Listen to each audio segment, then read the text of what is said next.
दोस्तों, तो आपका स्वागत है और एक नए वीडियो के साथ आज स्टार्ट करते हैं, जिसमें आपका यूनिट्स पढ़ेंगे। यूनिट्स के डायमेंशन अलग अलग कैसे निकाले जाते हैं, इंच में, एमएम में। फिर ड्रिलिंग जैसे अलग अलग मटेरियल पे करते हैं, उस पर कूलेंट जो इस्तेमाल किया जाता है उसके बारे में देखेंगे, कौन से मटेरियल के लिए कौन सा कूलेंट इस्तेमाल किया जाता है। उसके बाद आपका वर्नियर कैलिपर्स का देखेंगे, अलग अलग डायमेंशन लिए जाते हैं, मतलब मेन स्केल आपका वर्नियर स्केल डिफरेंट डिफरेंट होता है, तो उस केस में आपका लिस्ट काउंट क्या क्या होता है उसके बारे में देखेंगे। और स्टैंडर्ड आपका लिस्ट काउंट जो होता है वर्नियर कैलिपर का, उसको भी देखेंगे। उसके बाद स्लिप गेज हो गया, स्लिप गेज के ग्रेड्स होते हैं, उसका यूज़ देखेंगे। उसके बाद टेपर जो होते हैं, मोस्ट टेपर हो गए हैं, स्टैंडर्ड टेपर हो गए हैं, उसको देखेंगे। और स्टैंडर्ड टेपर में डिफरेंट डिफरेंट टाइप के टेपर आते हैं। फिर उसके बाद उस पर मोस्ट टेपर होता है, क्योंकि मोस्ट टेपर का ज़्यादा यूज होता है, इसलिए मोस्ट टेपर के एक एक चीज़ को देखेंगे। तो ये सारी चीज़ें जो भी टेक्निकल पेपर होते हैं आपके रिलेटेड टू, जैसे इसरो हो गया, उसके बाद आप अभी नालको का पेपर आएगा कुछ दिनों में, उसके लिए हो गया। तो ये मैं नालको के लिए ये इंपॉर्टेंट है ही, साथ ही इसरो हो गया, एनपीसीआईएल हो गया, बार्क के लिए हो गया, इवन एनएफसी का पेपर होता है उसमें। तो जितने भी टेक्निकल फिटर हो गए हैं, मशीनिस्ट हो गए हैं, टर्नर हो गए हैं, ग्राइंडर मशीनिस्ट हो गए हैं, तो जो भी मतलब मैकेनिकल से रिलेटेड जो भी आ रहे हैं सबके लिए ये इंपॉर्टेंट है। तो स्टार्ट करते हैं हम। तो यहाँ पे यूनिट्स को देखेंगे, तो यूनिट्स में देखेंगे जो मिलीमीटर से आप यदि इंचेज में चेंज करते हो, तो उसके लिए क्या करना होता है आपको। जैसे एक इंच में निकालना है कि कितना, मतलब 1 मिलीमीटर में आपका कितने इंच होते हैं, या 1 इंच में कितने मिलीमीटर होते हैं, ऐसे निकालोगे। तो 1 इंच में जैसे निकालते हैं, 1 इंच में आपका कितना होता है, 25.4 mm होता है। यही आप यदि 1 mm में निकालोगे, 1 mm में कितना इंच होता है, सो इसका डिवाइड कर दो सीधा 24। इसको आप जैसे डिवाइड करोगे, 1 mm में कितना इंच होता है, सो 1 इंच में कितना हो गया, 1 इंच में आपका 25.4 mm हो गया। तो 1 mm निकालने के लिए इसका एक भाग कर दो, तो आपका डायरेक्टली आ जाएगा। इसी में हम देखते हैं, तो मिलीमीटर से मल्टीप्लाई करोगे जब इसको 0.03937 को, तो आपका वो इंच में निकल के आएगा। और इंच से जैसे मिलीमीटर में निकालना है, तो इंच जैसे 1 इंच इंटू ये आपका जितना 1 इंच में आपका कितना ये आपका जैसे 1 मिलीमीटर निकालना है ना, तो उसके लिए क्या करना होता है। जैसे मिलीमीटर, अभी जैसे मैंने एक मिलीमीटर में कितना इंच होगा वो मैंने कहा, तो 1 इंच में जैसे होता है 25.4 होता है ना, 25.4 होता है। अब इसको 1 mm में निकालना है, तो यही आपका मिलीमीटर का है। तो इसको क्या करेंगे, मल्टीप्लाई करेंगे इंच से। जितना जैसे 3 इंच निकालने का रहेगा, तो इसको आप मल्टीप्लाई करोगे 25.4 से, तो आपका 76 आ जाएगा। इसी तरह से आपको का निकालना है वैल्यू, तो इंचेज इंटू 25.4, तो आपका मिलीमीटर निकल के आ जाएगा कितना मिलीमीटर हुआ। तो मिलीमीटर ये 1 इंच का वैल्यू है, बाकी आपका जितने इंच में निकालना है उतना मिलीमीटर निकल जाएगा। मीटर का जैसे हो गया, तो 1 मीटर में क्या होता है, 3.2809 फिट होता है। तो आपको फिट में निकालना है इस पर। तो जैसे फिट में निकालना है, तो इसको मीटर से मल्टीप्लाई, मीटर इंटू 3 पॉइंट इतना, एक मीटर में इतने फिट होते हैं। तो एक फिट में निकालना है कितना होगा, तो इसको मल्टीप्लाई करोगे मीटर में, तो मीटर का मल्टीप्लाई करोगे तो आपका निकल के आएगा। अगला जैसे इसमें आपका फिट का दिया हुआ है, फिट को आपको मीटर में चेंज करना है, तो फिट को मल्टीप्लाई करोगे कितने से, 0.3048। सेम चीज़ है जैसे इसमें बाकी सब में है ना, इसी तरह से इसमें भी है। अगला इस पर आपका मीटर निकल जाएगा, फिट से मल्टीप्लाई करोगे, आपको वहीं आपका केजी में निकालना है, केजी को पाउंड में कन्वर्ट करना है। तो जो आपका जितना केजी दे रखा है और 1 केजी में कितना पाउंड होता है, 2.2 पाउंड होता है, उसको मल्टीप्लाई करोगे तो आपका आ जाएगा। फिर अगला जैसे पाउंड को हमें क्या करना है, किलोग्राम में निकालना है। तो ये जैसे हो गया पाउंड का, है ना। सो 1 पाउंड में क्या होता है, कितना ग्राम होता है, 453 ग्राम होता है। तो इसको चेंज करेंगे 453 ग्राम को, तो 0.1 किलोग्राम में चेंज करना है, तो उसके लिए आपका फिर मल्टीप्लाई करोगे इससे। वही चीज़ जैसे किलोग्राम का था, किलोग्राम का वैल्यू यहाँ पे पाउंड से करोगे। सो 1 किलोग्राम में इधर लेके जाओगे ना, तो ये पाउंड आ जाएगा, ये मल्टीप्लाई में डिवाइड हो जाएगा, तो 1 पाउंड का वैल्यू निकल गया। ये आपका 1 पाउंड है। इसी तरह से इसमें क्या है, किलोग्राम का देखोगे, सो ये आपका 1 पाउंड दे रखा है। तो 1 पाउंड में जैसे पाउंड को चेंज करना है आपका किलोग्राम में, तो किलोग्राम कितना होगा। सो 1 केजी में हम क्या जानते हैं, 1 केजी में क्या होता है आपका 2.20 पाउंड होता है, क्योंकि 1 पाउंड जो होता है, 1 पाउंड जो होता है आपका 453 ग्राम्स होता है, 453 ग्राम्स होता है। इसको जब आप किलोग्राम में चेंज करोगे, तो उसके लिए क्या है, पाउंड जितना पाउंड दिया रहेगा उसको मल्टीप्लाई करोगे इससे, तो आपका किलोग्राम आएगा। ये अभी जैसे 0.5 है, इसको आप डिवाइड करोगे ना केजी में चेंज करने के लिए 1000 से, तो ये आपका पॉइंट ऊपर आ जाएगा, 4.4536 आ गया। सेम चीज़ है। तो ये सिंपल है। आपको तो इंचेज में वैल्यू लाना है, इंचेज कितना इंचेज है, तो उसको मल्टीप्लाई जैसे मिलीमीटर में होता है, सो 1 इंच में मिलीमीटर में आओगे तो आपका ये हो जाता है। 1 मिलीमीटर में जो होता है इतने इंच होते हैं, तो मल्टीप्लाई करोगे तो इंच में आ जाएगा। वही आपको इंच को मिलीमीटर में लेके आना है, तो उसके लिए क्या है, 1 इंच में 25.4 मिलीमीटर होता है, फिर उसको मल्टीप्लाई करके ले आओगे। 1 मीटर में जो होता है इतने फुट होते हैं, इसको फिट में आ जाएगा। फिर आपका फिट का दिया हुआ है तो 1 फीट में इतने मीटर होते हैं, इसको मल्टीप्लाई करोगे मीटर का आ जाएगा। 4 फीट का निकालना है तो 4 फीट को इसे मल्टीप्लाई करो तो आपका मीटर आ जाएगा, क्योंकि फिट में वैल्यू दिया रहेगा और उसको मीटर में निकालना होगा। केजी का दिया रहेगा तो उसको पाउंड में निकालना है, तो इससे मल्टीप्लाई करोगे। पाउंड दिया हुआ है उसको किलोग्राम में निकालना है, तो इससे मल्टीप्लाई करोगे आपका वैल्यू आ जाएगा। अगला जैसे है तो ड्रिलिंग के लिए देखते हैं। तो ड्रिलिंग के लिए जो होता है, जो अलग अलग टाइप के कूलेंट इस्तेमाल किए जाते हैं उसके बारे में देखते हैं। तो ड्रिलिंग के लिए तो आपका सबसे पहले इसमें मेटल देखते हैं और कूलेंट देखते हैं। तो जैसे हाई कार्बन स्टील हो गया, माइल्ड स्टील हो गया, तो इसके लिए आपका क्या होता है, हाई कार्बन स्टील के लिए जो होता है लॉर्ड ऑयल होता है, और आपका माइल्ड स्टील जो होता है इसके लिए सोल्यूबल ऑयल का इस्तेमाल किया जाता है। सोल्यूबल ऑयल में देखोगे ये दूध की तरह होता है, इसका जो वाइट कलर का इसका होता है, इससे सवाल काफ़ी बनते हैं। इसमें आपका कलर पूछा जाता है, कौन से कलर का होता है सोल्यूबल ऑयल, साथ ही इसका रेशियो पूछा जाता है। तो 1:20 का होता है। मतलब आपका यदि 100 लीटर बन रहा है तो उसमें आपका 1 लीटर, हाँ 1:20 है ना। सो 1/20 मतलब कितना हो गया, 5% हो गया, 5% हो गया। तो 100 लीटर बना रहा है तो उसमें 5 लीटर जो रहेगा आपका सोल्यूबल ऑयल रहेगा, और बाकी 95 लीटर जो रहेगा उसमें पानी रहेगा। वहीं आपका इससे भी सवाल बनते हैं कास्ट आयरन से लेके। तो कास्ट आयरन जो होता है और ब्रॉन्ज ब्रास, इसके लिए जो होते हैं आपके ड्राई एयर होते हैं, इसमें किसी भी प्रकार का कूलेंट इस्तेमाल नहीं किया जाता है। जो आपका एटमॉस्फेरिक एयर रहता है वही आपका इसको करता है। कास्ट आयरन क्या होता है, ब्रिटल होता है और ये बाकी सॉफ्ट होते हैं। एलुमिनियम के लिए आपका केरोसिन का इस्तेमाल किया जाता है, और इसमें टेपिंग के लिए, एलुमिनियम में टेपिंग करने के लिए आपका पैराफाइन या केरोसिन दोनों इस्तेमाल किए जाते हैं। तो पैराफाइन भी होता है, केरोसिन भी होता है। आपको केरोसिन याद रखना है। एलुमिनियम के लिए हमेशा क्या होता है प्राइस, तो एलुमिनियम के लिए जो होता है केरोसिन इस्तेमाल किया जाता है, ये आपको याद रखना है। बाकी ये चीज़ें बहुत बहुत बार पूछा जाता है। High carbon steel, mild steel के लिए पूछा जाता है। तो इन चीज़ों को हमेशा याद रखना है आपको। हाई कार्बन स्टील के लिए जो है, माइल्ड स्टील के लिए पूछा जाता है तो आपका सोल्यूबल ऑयल होता है, हाई कार्बन स्टील के लिए लॉर्ड ऑयल होता है। कास्ट आयरन जो होता है इससे बहुत ज़्यादा सवाल पूछे जाते हैं, आपका ड्राई एयर होता है। एलुमिनियम के लिए आपका केरोसिन होता है, टेपिंग में भी आपका केरोसिन ही इस्तेमाल किया जाता है। साथ ही पैराफाइन का होता है। अगला जो देखते हैं हम वर्नियर कैलिपर का देखते हैं। तो वर्नियर कैलिपर का अलग अलग जो पाठ्यांक होते हैं लिस्ट काउंट निकाला जाता है। जैसे उसमें मेन स्केल 9 रहेंगे और आपके 10 रहेंगे जब वर्नियर स्केल, उस टाइम जो लिस्ट काउंट होगा आपका 0.01 होगा mm में, है ना। इसको कैसे निकालते हैं वो देख सकते हैं। एक मेन स्केल लोगे उसमें 9/10 आ जाएगा, है ना। 9 मेन स्केल में से एक का निकालना है आपको, क्योंकि एक का ही निकालना होता है। लिस्ट काउंट मतलब मिनिमम मेजरमेंट हो गया बाय द इंस्ट्रूमेंट के द्वारा, जो भी इंस्ट्रूमेंट है उसके द्वारा कम से कम मेजरमेंट जो लिया जाता है वो आपका लिस्ट काउंट कहलाता है। जैसे एक भाग का हम निकालते हैं तो एक से हम माइनस करेंगे कितने, 9 भाग का, और उसमें कितने हैं, 10 है वर्नियर स्केल। तो इसको यदि आप करते हो तो यहाँ से आपका 10 - 9/10 हो जाएगा, तो 1/10 हो जाएगा, तो ये आपका 0.1 हो जाएगा।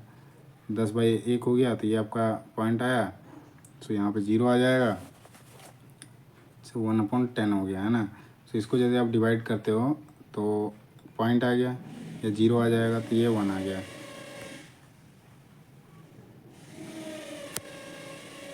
अगला जैसे है आपका 19 और 20 का है। सो 19 और 20 में देखते हैं। तो इसमें भी सेम चीज़ आप करोगे, 1/19/20 करोगे। सो इसमें 20 में माइनस करोगे तो ये आपका 1/20 हो जाएगा, 1/20 हो जाएगा। तो इसमें आप करोगे तो ये आपका जैसे पॉइंट आ गया, फिर ये 10 आ गया, तो पॉइंट के बाद 0 लगाओगे तो ये 100 हो जाएगा, फिर ये 5 हो जाएगा। 10 वाले केस में क्या था, हाँ 10 वाले केस में था आपका, जैसे 10 वाले केस का थोड़ा गलत होता है मैंने। 10 वाले में 1 - 9/10 करोगे। सो ये आपका जैसे ऐसे ही करते हैं तो 0.9 हो जाता है ना इस पर, 0.9। सो 1 में माइनस करोगे आपका ये 0.1, 1/10 इज इक्वल्स टू 0.1, 0.1। तो ये आपका 0.1 हो जाएगा लिस्ट काउंट। वही आपका दूसरा 19-20 का जब लेते हो, 19 आपका मेन स्केल रहेगा और वर्नियर स्केल आपका जब 20 रहेगा तो उस केस में आपका 0.05 आएगा। जब 24 और 25 का रहेगा तो आपका 0.04 आएगा। इसको आप देख सकते हैं। ऐसे आप कैलकुलेट भी कर सकते हो। जैसे एक मेन स्केल का निकालना, एक स्केल का निकालना है आपको। लिस्ट काउंट क्या है, मिनिमम मेजरमेंट एक का निकालना है, उसमें आपका 24 और 25 आपका वर्नियर स्केल है, उस केस में 25 का एक मतलब 1/25 हो जाएगा। इसको जब डिवाइड करोगे तो 0 पॉइंट लगाओ, है ना। इसको 0 आ जाएगा, 25 चौका 100, तो 0.04 हो जाएगा, 0.04। और ये हमारा यूज किया जाता है सबसे ज़्यादा। ये 0.1 होगा, थोड़ा सा मैंने मिस्टेक लिख रखा है, 0.1 होगा, है ना।